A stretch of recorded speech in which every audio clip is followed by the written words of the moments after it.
Muy buenas noches, tengan todos ustedes, sean bienvenidos a una edición más de su programa En Contexto, un programa que estará dedicado pues a un tema que nos incumbe a todos. Está por iniciar un nuevo gobierno en principio el día de mañana, y en ese sentido pues estaremos viendo un cambio importante que ya de hecho quizás empezó desde hace tiempo. Para eso tenemos a tres colegas que nos acompañan, al doctor Miguel Calderón Chelius. Muchas gracias, Miguel. Muchas gracias, Enrique, un placer estar aquí. Muchas gracias. A María Eugenia Barrarán.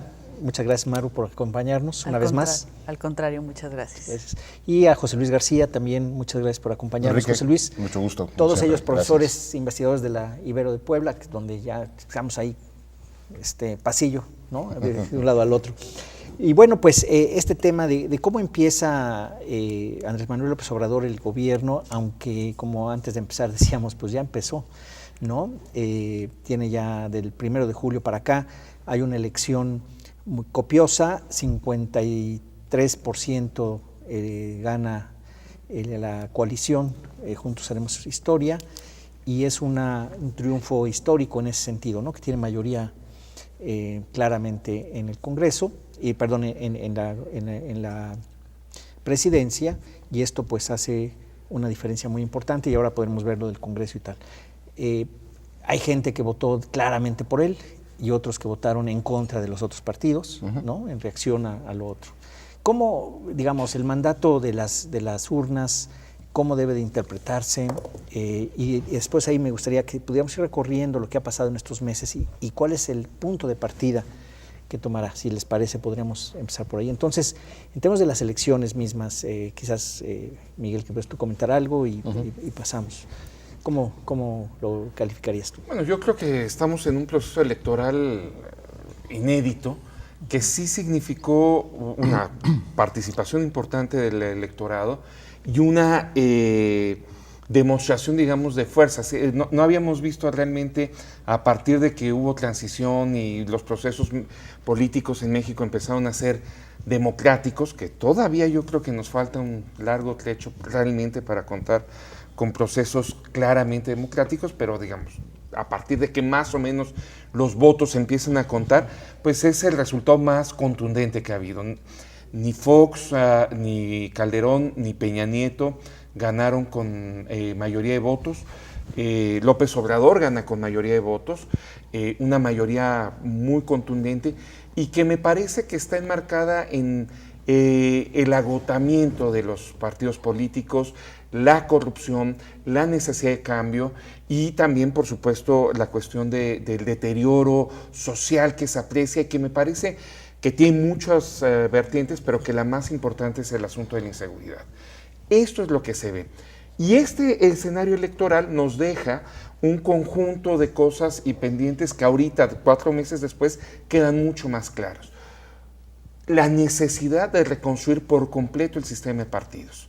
Para empezar, la fuerza ganadora no es un partido político, es una coalición, pero además dentro de la coalición Morena, que es la principal fuerza, no es un partido político como tal. Entonces ahí se necesita definir cómo va a quedar. Y muchas de las cosas que vamos a platicar ahorita, de las polémicas, y eso tiene que ver también con esta naturaleza de la fuerza dominante.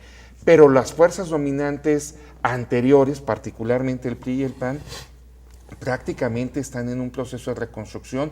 El PRI probablemente, lo menos que le va a pasar es que cambie de nombre, y el PAN, pues ya podemos decir que por lo menos va a haber 2 versiones del PAN hacia el futuro, una encabezada por el expresidente y su esposa, el expresidente Felipe Calderón y su esposa, y otra por los que se quedaron con el membrete, y no sabemos cómo va a acabar reconstruir esa configuración. En este momento, formalmente, tenemos una oposición muy debilitada. Sin embargo, sí hay contrapesos de poder muy importantes, expresados, por ejemplo, en el capital, en los mercados, que es un contrapeso muy claro, que es el que más se ha expresado en estos meses. Y me parece que la sociedad misma va a tener que movilizarse como un contrapeso necesario. No importa dónde, en qué posición cada quien se ubique, más favorable o más en contra del nuevo gobierno, me parece que todos tenemos que ver la enorme necesidad de contrapesos y de expresiones ciudadanas que puedan canalizar las diferencias, los matices, la franca oposición hacia el gobierno, en tanto el nuevo sistema de partidos no cuaje. Maru, ¿tú cómo ves estos meses y esto que empezó? Bueno, yo creo que llega con una enorme legitimidad y con una popularidad muy alta, no necesariamente reflejado en los medios de comunicación, ¿no? Porque hay críticas muy fuertes a él y a su grupo de trabajo, pero yo creo que esto es algo que, pues, de alguna manera se tiene que ponderar, ¿no? La fuerza que va a tener de apoyo ciudadano con todos los contrapesos que van a ser necesarios, y yo creo que es parte de una nueva democracia donde ya la gente también participa, no es nada más una elección, con muchas cosas nuevas que tenemos que empezar a ver cómo funcionan. Por ejemplo, las consultas tienen muchas críticas, pero en otros países se hacen consultas sobre proposiciones y la gente participa y vaya, aquí yo creo que falta afinar quién las hace, cómo se organizan, etcétera, porque y que sean vinculantes o no. Que sean vinculantes, todas estas cosas, pero yo creo que ya son como nuevas formas de participación ciudadana que son muy importantes, y tenemos que entender que eso no es nada más populismo en tanto se haga como debe hacerse, porque si no, sí puede ser nada más populismo. Entonces yo creo que esa enorme legitimidad y popularidad es algo muy importante, y la otra cosa es el mandato muy claro que tiene por el control de las cámaras, como estás diciendo, de ambas cámaras y aparte de los congresos locales y de muchos gobiernos locales, ¿no? Estatales y municipales. Entonces yo creo que esto es, pues sí, es de alguna manera un cheque en blanco que podemos acotar a partir de la participación de distintas entidades. Entonces yo creo que esas son dos cosas muy importantes, que ese mandato, yo creo que solamente el PRI hace varios años es que tuvo ese control sobre cámaras y todo. Entonces creo que eso puede jugar a favor, pero también es una gran responsabilidad que se tiene que afrontar, ¿no? Creo que muchos de los cambios o las discusiones que se han visto ahorita nos hacen un poco temer hasta dónde está respetando la parte institucional. Y yo creo que eso es una restricción muy importante que tiene que observar, ¿no? Las instituciones tienen que estar ahí, se han construido a lo largo de muchos años, se pueden cuestionar algunas cosas, pero tenemos que partir de instituciones para poder avanzar en un país sólido, digamos, que no esté a la disposición de nadie en particular, porque eso es lo que va a quedar después de 6 años, un país con otro presidente, ¿no? Entonces esas creo que serían algunas de las cuestiones más importantes. José Luis, ¿tú piensas que se está teniendo esa responsabilidad? ¿Cómo ves tú lo que ha pasado en estos primeros meses, en lo que comenta Maru, digamos? Mire, yo creo que el mandato en las urnas, el 2 de julio. El 1 de julio. El 1 de julio, perdón, fue claro en un sentido, el cambio. ¿Con respecto a qué? Esa sería una pregunta. ¿Y cuál sería su naturaleza? Claramente, desde mi punto de vista, Andrés Manuel López Obrador y su partido y la coalición de partidos que están alrededor de Morena sí ofrecían una plataforma muy diferenciada con respecto a los otros partidos. Sobre todo, a mí me parece muy claro una cosa, la cuestión de la corrupción, ¿no? Del combate a la corrupción. Digamos, este mandato de carácter ético, ¿no? Un nuevo liderazgo moral, si tú lo quieres ver así. No me queda claro a mí, y sobre todo en diferentes materias, la cuestión de por dónde va exactamente el nuevo gobierno, cuáles son sus ideas con respecto a... Algunas sí están muy claras y que fueron, digamos, promesas de campaña, y que de alguna manera lo que hemos podido observar desde la elección hasta acá es tratar de que Andrés Manuel y su equipo, su propio partido, trata de hacer cumplir esas promesas, ¿no? Por ejemplo, esta cuestión del aeropuerto en la Ciudad de México, nuevo aeropuerto de la Ciudad de México, que generó mucha polémica. Eso es algo que él ya venía diciendo desde antes, en la propia campaña, en fin. Entonces, a mí me parece que la forma en cómo... Aunque también lo dijo en contra en otros... sí, exacto. O sea, dijo las dos cosas, no solamente dijo las dos una de cosas, pero bueno, estaba muy claramente como la línea, ¿no? Al menos esa es mi interpretación, ¿no? Y yo creo que esta consulta, entre comillas, pues realmente pues no fue algo, pues si tú quieres, que legitima la decisión ya previamente tomada, ¿verdad? Pero es un ejercicio que francamente a mí no me convenció. Y los que siguen también, porque hay otros también sobre el Tren Maya y la cuestión de la Guardia Nacional, por ejemplo, en fin, entonces dices, bueno, ¿para qué? ¿No? Entonces, yo creo que sí vale la pena tener una, digamos, un seguimiento, una vigilancia, porque de todos modos es el ejercicio del poder, ¿no? Entonces, yo creo que sí es importante, como se ha comentado aquí ya, tratar de que la sociedad sí permanezca alerta, permanezca también informada. Eso es muy importante, porque el equilibrio de poder es fundamental, sobre todo en una situación en que sí va a haber, como ya mencionó Maru, hay concentración de poder de ese partido en legislaturas locales, en gubernaturas también. Y a mí no me deja de gustar mucho realmente que todo esto gire alrededor de una sola figura realmente, que es la figura de Andrés Manuel López Obrador. Entonces, yo no sé, tengo cierta reserva con respecto a los liderazgos carismáticos. Entonces, yo preguntaría, ¿qué pasaría si no estuviera Andrés Manuel?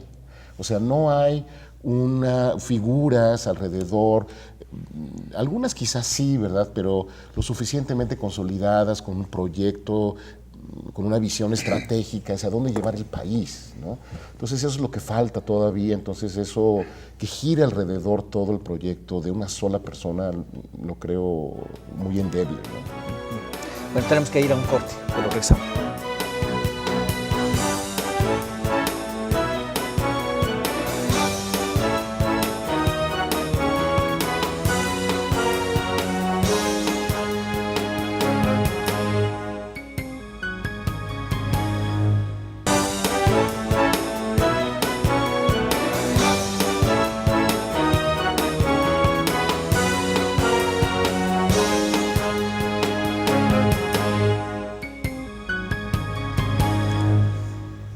Muchas gracias por seguir con nosotros. Estamos en su programa En Contexto y bueno, pues vamos a continuar con esta discusión. Se habla sobre una transformación importante, que hay un mandato para un cambio y el cambio hacia dónde.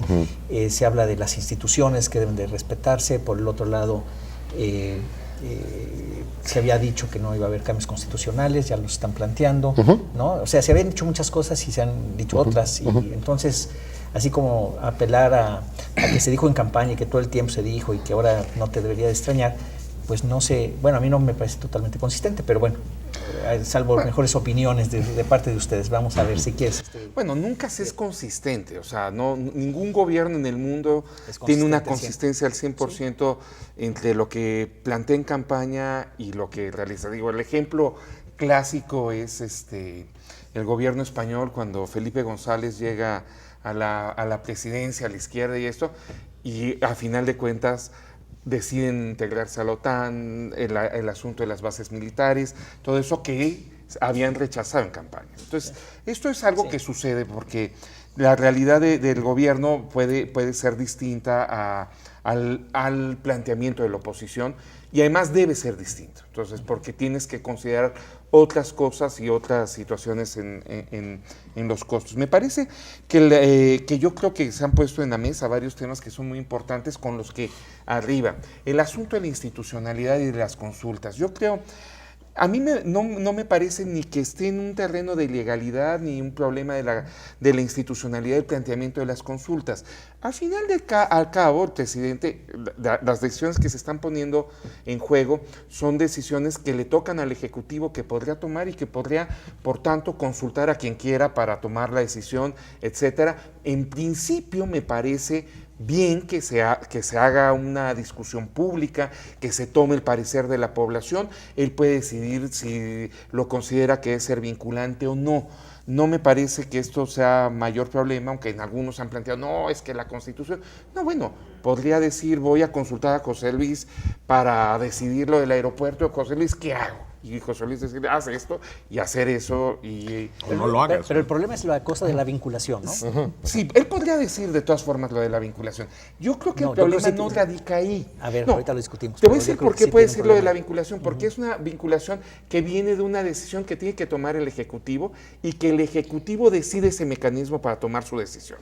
Ahora, el problema radica en que a la hora de hacer la consulta, las formas en que se realiza la consulta sí se vuelven polémicas. Porque por más que digan, bueno, que la izquierda sí es honesta y eso, bueno, yo me considero siempre haber estado en el lado izquierdo y me consta que la izquierda no es democrática. De hecho, el sentido democrático de la izquierda surge en los 80s. O sea, antes de eso incluso rechazaban las elecciones porque eran un mecanismo de control burgués. Pues esa es la verdad. No, bueno, era entonces, el discurso... y porque además tenemos una historia donde cada vez que hay oportunidad de hacer trampa, alguien hace trampa. Entonces me parece que la forma de hacer los procesos, la forma de hacer estas consultas, y no solo las consultas, tú por ejemplo, Enrique, has publicado en algún momento una crítica muy fuerte al censo de bienestar, donde se está consultando. De nuevo, pueden ser súper honestos y todo, pero no es suficiente. Las formas son muy importantes. Y si no se tiene la capacidad de garantizar esas formas, me parece muy peligroso instrumentar este tipo de instrumentos, porque se deslegitiman, porque generan una serie de problemas. Entonces ahí me parece que hay un problema. No obstante, y lo del aeropuerto generó una controversia inmensa.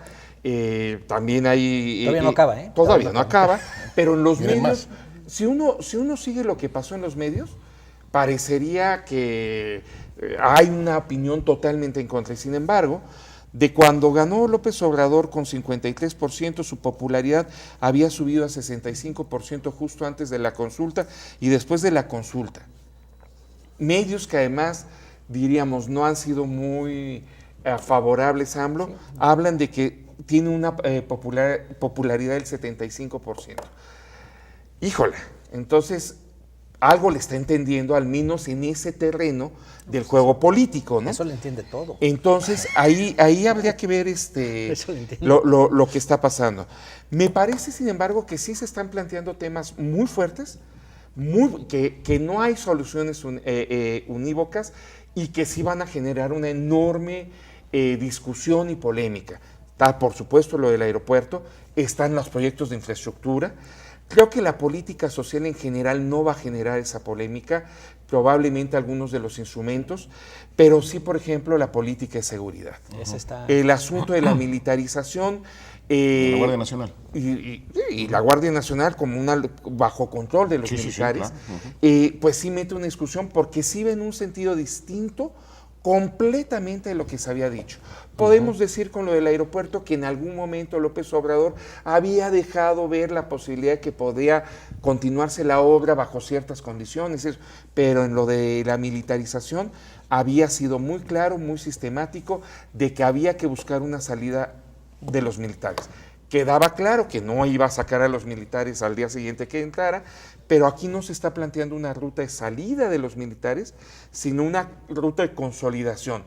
Independientemente de cómo valoremos y veamos la estructura y el funcionamiento de esa ruta, sí llama la atención que hay un giro de 360 grados. No, 180. Sí, bueno, sí, Entonces, toda la 180, si vuelta. no estaría... La otra cosa que me parece muy importante es el asunto de la discusión de la corrupción. Y ahí sí me parece que está siendo consistente, pero sigue siendo muy polémico. Este asunto de decir borrón y cuenta nueva. No. Y toda la argumentación radica en la imposibilidad de generar gobernabilidad. O sea, dice, si vamos por todos a una persecución sobre la corrupción en México, el país se va a volver ingobernable. Tenemos que garantizar las condiciones para que a partir de este punto no haya corrupción y se persiga contundentemente. Pero hacerlo hacia atrás nos generaría una situación en la que se volvería imposible gobernar. Ha sido muy claro, particularmente esta semana y la semana anterior en los programas y los noticieros en los que ha participado, me parece que como nunca ha sido claro en la lógica de esa estrategia. A mí me parece en principio que tiene racionalidad. Normalmente un político no lo diría, aunque lo hiciera. Ahora, yo creo que lo que no está diciendo es que probablemente sí va a haber persecuciones puntuales, pero no lo va a convertir en una cacería de brujas que efectivamente le convertiría en un escenario completamente ingobernabilidad. Me puede parece ser como el escenario de Fox al principio, de los peces gordos. claro, y que a la mera hora no hubo Ajá, que lo ningún. que decían, bueno, terminaron con charalitos, ¿no? Entonces, eso fue lo que sucedió con Francisco Barrio, que estaba al frente de él. Y al final, hay que decir, con esto termino este argumento, con el asunto de la corrupción, me parece que hay un escenario que ha posibilitado una transición que parecía en el imaginario político de pesadilla, con un gobierno priista en sus estertores, destrozando al país para no dejar absolutamente nada a un eventual gobierno de López Obrador. Y me parece que parte de la estrategia que ha permitido esta relativamente tersa transición ha sido justamente el decir no vamos a hacer una cacería de brujas. Entonces ahí hay una fuerte polémica, ¿no? Que entre otros, yo creo que muchas de las cosas que se van a plantear ahora y en los próximos años van a tener una enorme polémica en todos los sentidos, ¿no? Manu, ¿tú cómo ves? Tenemos 2-3 minutitos porque este señor se llevó casi todo el bloque, pero no importa, está bien. Perdón. Está muy bien, está muy bien, está muy bien. Bueno, Sí. yo creo que puede haber razones de gobernabilidad por la cual no perseguir la corrupción, pero esa fue su bandera. O sea, yo me acuerdo en el último debate sobre todas sus respuestas decían, hasta se van a burlar, pero es corrupción e impunidad, ¿no? Y creo que eso sí puede afectar de una manera importante la popularidad, porque si la gente realmente estaba tan harta, fue mucho de la corrupción y de la impunidad.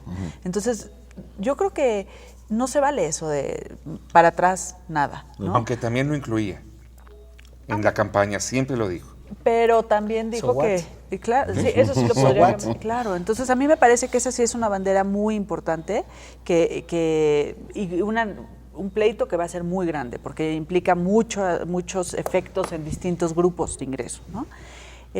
Otras cosas que veo, se autoimpusieron restricciones como por ejemplo no a una reforma fiscal. Pero al mismo tiempo, pues es que eso no es consistente con la redistribución, por ejemplo, ¿no? Entonces a mí eso me preocupa porque pues les queda pocos recursos con lo del aeropuerto y con muchas otras cosas se van a gastar muchos, van a tener poco dinero para gasto discrecional y están como atados de manos. Por otro lado, han habido otras propuestas, por ejemplo, dos que yo creo que no son necesariamente malas, pero que el poder de los mercados es brutal, que fue lo de la reforma, las propuestas de reforma a las comisiones bancarias, que México es carísimo el sistema financiero, y nada más por la presión, o no nada más, pero por la presión del sistema financiero, tuvo que echarse para atrás en un día. Y lo de las mineras, o sea, lo que está proponiendo para las mineras, claro que afecta intereses, y creo que será un poco de la razón por la que compitió, ¿no? Cambiar el balance de poder. Y lo de las mineras a mí me parece que es algo que no está mal, pero claro que lo van a echar para atrás los mercados financieros. Y entonces como que tienen que escoger batallas, porque si van a cumplir esto de realmente hacer una diferencia, si no puede pasar lo mismo que pasó con el PAN, que era cambio de poder, pero nada de cambio de qué hacer con el poder. Y José Luis, creo que nos están ya pidiendo el cambio. Ahora sí que Regresando, cambio de continuamos. bloque, regresamos contigo. Muchas gracias, estamos en contexto.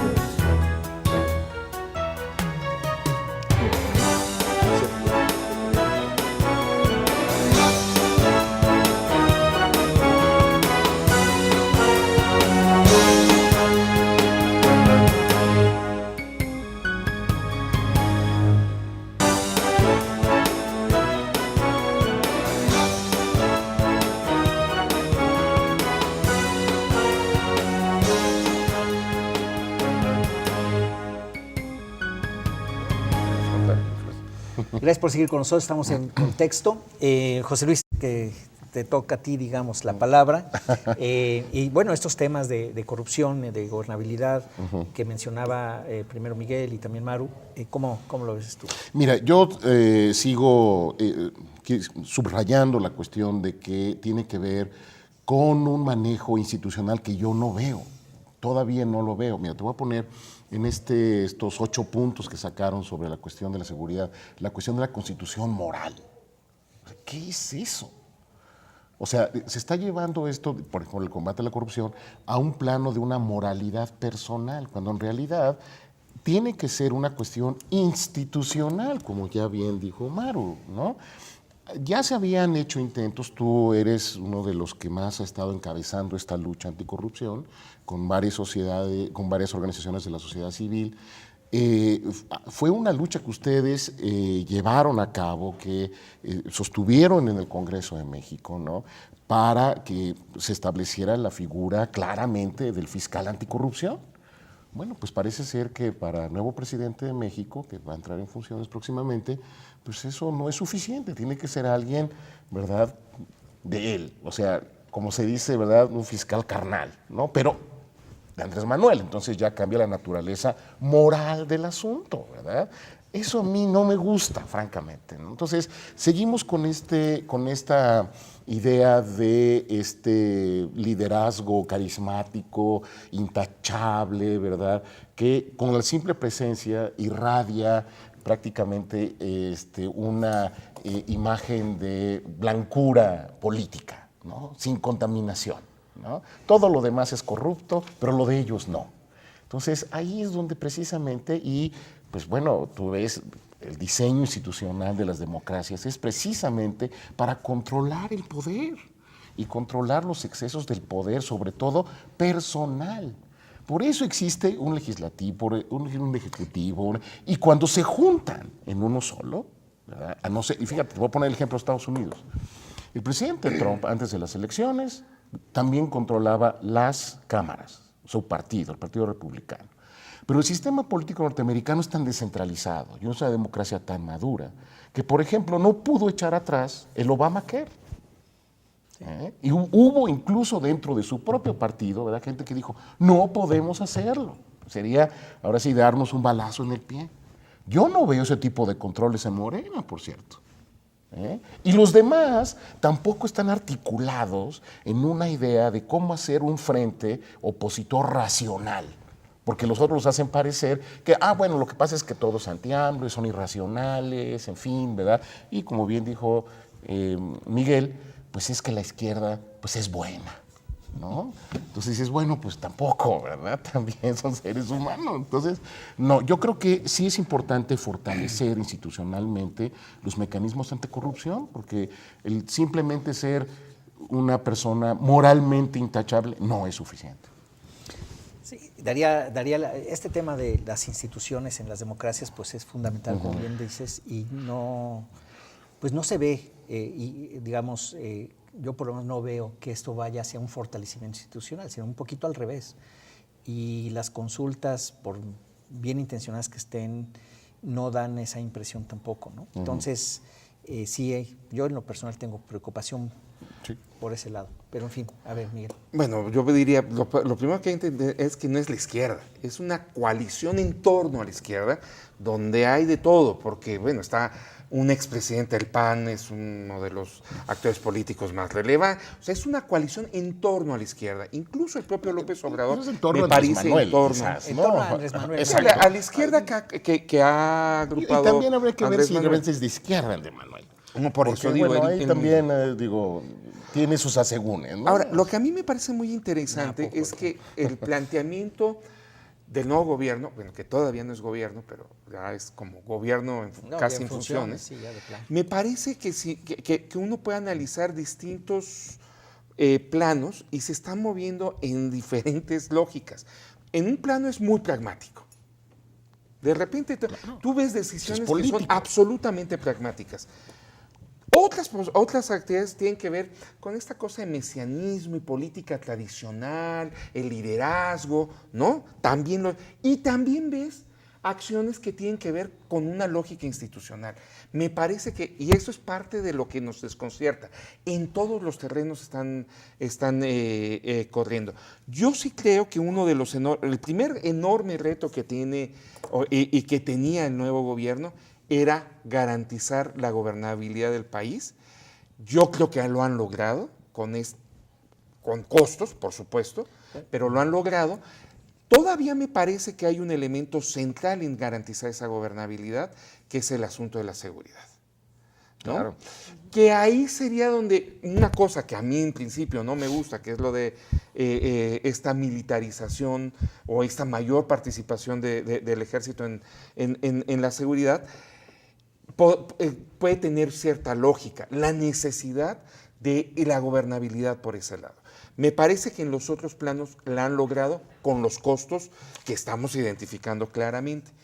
Entonces, me parece que ese primer reto más o menos lo están cubriendo y lo están logrando antes de iniciar el gobierno, lo cual me parece que ya es un punto muy a favor, porque si pensamos en la forma, por ejemplo, que inició el gobierno de Felipe Calderón, con una enorme incertidumbre de lo que iba a pasar, bueno, el contraste ahorita es muy, muy importante. Estamos discutiendo ya, y eso es otra cosa que me parece muy importante, estamos discutiendo qué hace y qué no hace el gobierno, cuando venimos de un contexto, sobre todo en los últimos años, de un gobierno que se volvió un gobierno inmovilizado, ¿no? Perdón, déjame reaccionar tantito acá. Una de las cosas que me llama mucho la atención es el tema de esta gobernabilidad, el costo de la gobernabilidad. En Fox lo vimos, también ahí había un tema de gobernabilidad. Sí, claro. Y se resolvió con billetazos a los gobernadores. Los gobernadores se volvieron zares, ¿no? Y entonces cambió la estructura de poder. Acá lo que estamos viendo es, alguien puede llamarle esto de gobernabilidad un pacto de impunidad, con bastante razón, creo yo, y que por lo tanto es el costo es uno de los costos de la gobernabilidad que mencionas, pero es un costo alto, altísimo, y que no sé si, así como pasó con los gobernadores con Fox, después se va a pagar. Después se va a pagar. Claro. Y eso es algo que no estoy seguro que estén tomando en cuenta, por lo que dice José Luis, esta cosa mesiánica y así, ¿no? Entonces, esto, cuando decimos hay un costo, el costo no lo hemos visto todavía. Es como lo del aeropuerto, no hemos visto el costo todavía. Va a prolongarse por años. Y lo mismo otro tema. Entonces, ahí es en donde creo que vale la pena discutir. Perdón, me están volviendo a decir que ya nos tenemos que ir al siguiente corte. Regresamos con ustedes. Y perdón, yo me metí. Seguimos, estamos en contexto. Volvemos.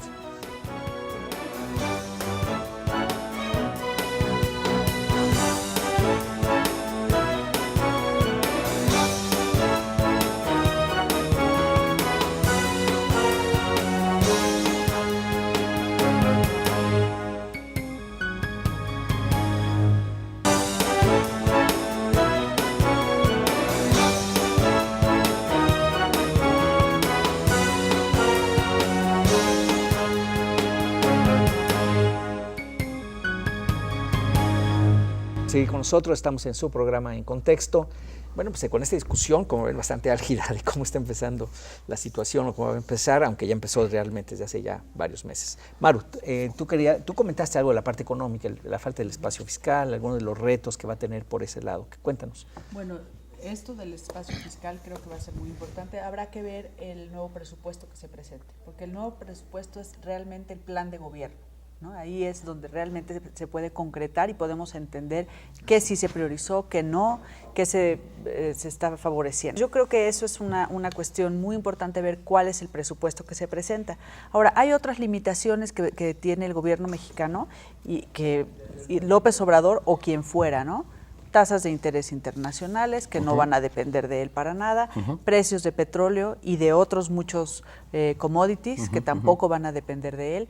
El mismo entorno con respecto a Estados Unidos, por ejemplo, que pues es algo que es un dado, ¿no? Hay poco margen de acción ahí.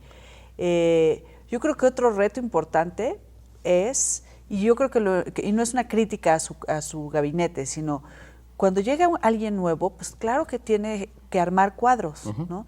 Y esos cuadros, pues probablemente no tienen experiencia en gobierno, pueden tener otras muchas experiencias, pero es difícil pensarlo, ¿no? Yo me acuerdo que se criticó mucho a Fox con su gabinete Montessori y tal, él mantuvo algunos, ¿no? Gil Díaz, por ejemplo, siguió. Entonces, es como esta disyuntiva entre algo nuevo y la continuidad, porque Gil Díaz no llegó a decir yo te lo administro como tú me digas, sino es con estas restricciones, ¿no? Entonces yo creo que esto es una cuestión importante porque o reciclas gente o tienes nuevos, pero no con la experiencia de gobierno necesariamente. Bueno, y si eso le sumas la reducción de sueldos, sí. ya hay mucha gente que se ha La reducción salido. de salarios, la falta de un servicio civil de carrera, que también conoces muy bien de eso. Sí, entonces eso se va a complicar A mucho. mí me parece que la reducción de salarios es muy complicada, porque entonces o te quedas con gente ferviente creyente que puede tener la formación, pero también puede ser que no la tiene. Y mucha gente con buena formación se va. Yo creo que sí había que adelgazar el sector público. O sea, no creo que todos los puestos fueran imprescindibles, pero creo que tiene que hacerse con mucho cuidado, porque si no te puedes quedar con gente con muy buenas intenciones o con una agenda propia, pero dispuesta a recibir un sueldo muy bajo. Que por cierto, nomás digo, como dato, les cuento, estuve revisando el rubro de sueldos y salarios, ha venido reduciéndose como porcentaje del presupuesto ya desde hace varios años. En términos reales, como porcentaje del PIB incluso, ha bajado en los últimos 5 años. Y eso es pero no de los sueldos de los más altos funcionarios. No, por eso, pero digamos, en términos de la masa salarial de todo lo que es el gobierno, ha bajado. Lo que no han hecho todo lo demás, estos o sea, se han el pago reducido a la burocracia. el pago a la Pero burocracia. la burocracia base es la que ha sufrido esa reducción. No, porque fijaron salarios, pregúntale tú a la gente, en términos reales, los salarios que pagan en general en el gobierno, en toda la estructura, se han ido reduciendo. No solamente es la gente más amolada. Entonces, lo que menciona Mar, la parte de la inexperiencia y tal, lo vimos en la Comisión Nacional Bancaria, se me preocupa en particular, porque ya se vivió en el 82. En el 82 se fueron muchas gentes de la Comisión Nacional Bancaria. Ahí no había por la cuestión de la expropiación. Sí, claro, porque ya a quién iban a supervisar. Y acá es por cuestiones salariales, y se fue toda la plana mayor de supervisión. Que son bancaria. técnicos muy competentes, en fin. Y muy apreciados en los esa es la idea que se proyecta, ¿no? De que hay una casta divina prácticamente, ¿no? Viviendo del erario público, ¿no? Entonces es parte de la corrupción. El costo de oportunidad de esta gente pues es altísimo. Claro. O sea, son salarios internacionales los que se tienen Exacto. que pagar muchas Muchos veces, se van a ir seguramente a organismos internacionales a trabajar, claro. Entonces, bueno, perdón. No, mira, yo creo que ahí hay dos cosas que quiero comentar. La primera es que precisamente por la forma en cómo ganó Andrés Manuel López Obrador la elección, generó también muchas expectativas. Y pues como en la política norteamericana hay un dicho, no lo voy a traducir literalmente, pues la realidad es una cosa muy dura, ¿no? Entonces, la verdad es que se van a enfrentar con la realidad. Una cosa son las buenas intenciones y otra cosa es la realidad. Y lo vemos con la propuesta de seguridad también, ¿no? Incluso, fíjate que en la propuesta de seguridad hay situaciones como, por ejemplo, la que podría ser, de hecho, una militarización del país con la creación de la Guardia Nacional, con base en los militares, desde luego, de los que ya están en las calles. Adicionalmente se desaparece la Policía Federal, fíjate, y no se habla de lo que mucho es importante en el trabajo de seguridad, que es la cuestión de inteligencia. ¿Por qué? Porque, por ejemplo, el CISEN, sobre todo para la izquierda, tiene mala fama, pero se tiene que hacer trabajo de inteligencia y parece ser que eso no existiera. Entonces yo no veo, por lo menos en esa parte, un diseño estratégico, veo buenas intenciones, pero no un diseño estratégico, ¿verdad?, coherente, racional, posible, viable, ¿verdad? Son muy buenas intenciones, pero no está articulado realmente con un diseño estratégico, sobre todo, y si lo tomamos en cuenta, uno de los periódicos nacionales hoy saca una encuesta en que precisamente quizás el problema que preocupa más a los mexicanos es la cuestión de la inseguridad. Después viene la cuestión económica, fíjate, lo que era contrario hace muchos años, ¿verdad? Hoy es la cuestión de la inseguridad. no se habla prácticamente nada de cómo reestructurar a las policías locales. Es donde está el problema, ¿no? Las policías municipales, las policías estatales, ¿qué hacer con ellos? Entonces es una visión desde arriba, prácticamente centralista, de nuevo, ¿verdad? De que ahí les va. Y de hecho los gobernadores están reaccionando frente a eso, ahora sí como una especie de equilibrio. El día de ayer, 12 gobernadores del PAN dijeron, ¿saben qué? Pues no va por ahí. A ver, nosotros queremos más recursos para nuestras propias policías, cuando de hecho parece ser que la propuesta en materia de seguridad local se va a reducir, cuando es prácticamente la prioridad. Entonces yo veo una contradicción muy fuerte ahí, y a qué lo atribuyo: a la falta de un diseño estratégico realmente para los próximos 6 años, y más, de hecho, porque eso va a tener todavía consecuencias de más largo plazo, ¿no? Miguel. Bueno, voy a retomar un poco el asunto de la seguridad. Evidentemente es uno de los problemas más complejos. El momento de inseguridad que estamos viviendo hoy se sembró en los 80s y los 90s. O sea, no es algo que pasó. Sí, por supuesto, lo destapó, generó una crisis de seguridad, la política de Felipe Calderón, pero todos los gérmenes sociales se sembraron en ese entonces. Es un proceso de larga data. Claro, pero no puedes así decir, ¿sabes qué? Vamos a empezar con buenas intenciones, nada No, más. yo no creo ¿verdad? que sean Con buenas un diseño intenciones. estratégico Yo creo que están diferente. planteando una estrategia, y me parece correcto. Una cosa que sí está sucediendo es el nivel de discusión sobre estas estrategias que se están planteando. O sea, una cosa que sí se está dando, me parece que lo de estas consultas son malas, son chafas, no me gustan, pero en torno a las consultas se están discutiendo los temas y las propuestas del nuevo gobierno como nunca se habían discutido. Entonces, eso me parece... Miguel, está bien, que se discutan. Una cosa es que se discutan y otra cosa es que realmente... Pero te voy a Por poner supuesto, lo que pero- sucedió antes de eso. Antes de eso fueron las famosas consultas, sobre todo en materia de seguridad. Y nada más hubo 3 y se cortaron. No, con Andrés Sí, ya Manuel. sé, ¿no? Los ¿Por foros qué? Porque estos. empezaron la cuestión de las víctimas, empezaron también a decir, ¿saben qué? No va por ahí, como está planteando sobre todo Andrés Manuel, ¿verdad? No va por ahí, los expertos también. Se estuvo discutiendo. Y Y, se tiene empezaron que- con un... y se va a tener que seguir discutiendo. Empezaron ya después ya con un documento que ya salió.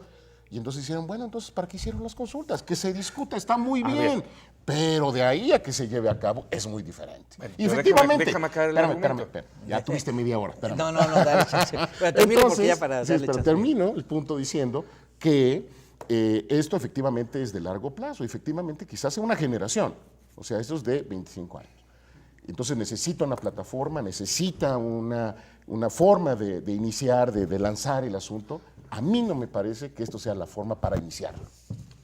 Bueno, pues retomo lo que venía diciendo. Entonces, me parece que el hecho de que se esté discutiendo es muy importante. Me parece que sí hay una estrategia que tiene muchos bemoles y que tiene una serie de problemas. La otra cosa que coincido con José Luis es, efectivamente, me parece que tendría que haber una estrategia para reforzar a las policías locales, pero estrictamente hablando, el ámbito en el que se tiene que desenvolver la estrategia federal es el ámbito de la federación. Entonces yo creo que hay un ámbito donde hay que discutir, donde hay que afinar esa estrategia, y por supuesto la discusión sobre si la idea de la Guardia Nacional es una idea útil o no. Y ahí yo creo que una cosa que tú has planteado que me parece muy importante, que también la plantea José Luis, es tenemos que transitar, sobre todo en el terreno de la seguridad y en todos los terrenos, a un planteamiento de institucionalidad. Ahora, este escenario que estamos viendo me parece mucho mejor al escenario en el que veníamos, donde no había una estrategia clara y donde, por ejemplo, cuando sale Peña Nieto hace 4 años a anunciar la estrategia de combate, la principal medida era poner al 911 como... El decálogo famoso. Como el número universal de seguridad. Digo, yo creo que sí se está discutiendo, que sí es muy importante discutirlo, y además me parece que una cosa que sí ha hecho muy bien este nuevo gobierno es que ha puesto en la discusión y en el ámbito social las cosas antes de empezar, lo cual le permitiría, me parece, empezar con mayor fuerza que la que podría empezar si llegara en ese momento a empezar a plantear las cosas. Ahora, el tema, como dice José Luis, nos quedan 3 minutos y ya se los paso a ustedes. sí hay discusión, pero no parece que haya escucha totalmente. Es decir, digamos, ya salieron el mero de Amnistía Internacional, o sea, toda la gente... La Unión dice, Europea lo estaba planteando. En ningún lugar, esta es la solución, ni siquiera el camino de la solución. Entonces, ahí es en donde dice uno, bueno, pero Maru, no te quito el tiempo, ya nos queda menos tiempo, disculpa. Bueno, no, yo creo que es muy importante todas estas discusiones y yo creo que pues es un cambio importante el que se está dando. Y va a ser muy costoso en muchos sentidos y va a generar muchas rupturas.